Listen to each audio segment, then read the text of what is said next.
देश में petrol, diesel व एलपीजी की कोई भी कमी नहीं है। पश्चिम एशिया संकट गहराने के बाद सरकार का आया बहुत बड़ा बयान।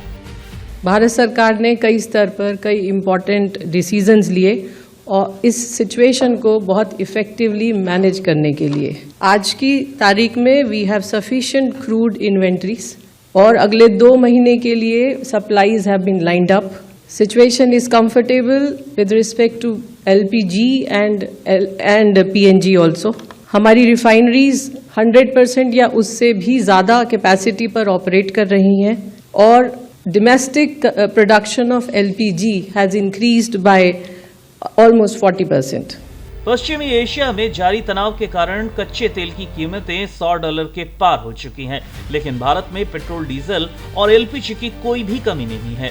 सरकार की एनर्जी सिक्योरिटी और 15 दिवसीय समीक्षा योजना का पूरा विश्लेषण दिया है सुजाता शर्मा ने। स्पष्ट करना चाहती हूं कि हमारे पास सफिशिएंट अमाउंट में क्रूड अवेलेबल है, पेट्रोल डीजल पर्याप्त मात्रा में उपलब्ध है, एलपीजी की सप्लाईज इंश्योर्ड हैं, एलएनजी की सप्लाईज इंश्योर्ड हैं, पीएनजी की सप्लाईज इंश्योर्ड हैं।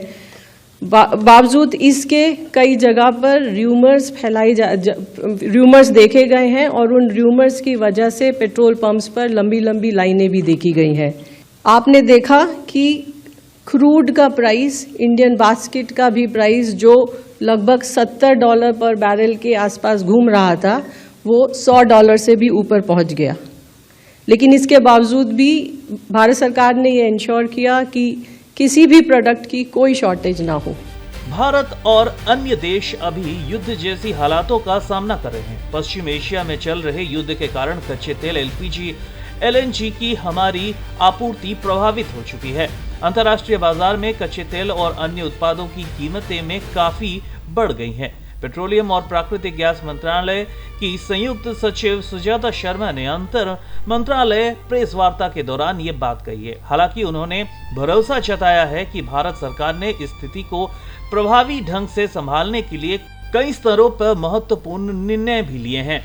सरकार ने यह भी बताया है देश में एलपीजी उत्पादन में 40% का इजाफा हुआ है। सरकार की ओर से बताया गया है कि हमारी रिफाइनरी पूरी क्षमता से और उससे भी अधिक क्षमता से चल रही हैं और घरेलू एलपीजी उत्पादन में लगभग 40% की वृद्धि हुई है। पेट्रोलियम मंत्रालय के अनुसार चूंकि भारत आयात पर अत्यधिक निर्भर है और एलपीजी आयात का लगभग 90% हॉर्मुज से आता है, इसीलिए सरकार ने वाणिज्यिक आपूर्ति के बजाय घरेलू उपभोक्ताओं को प्राथमिकता देने का निर्णय लिया है।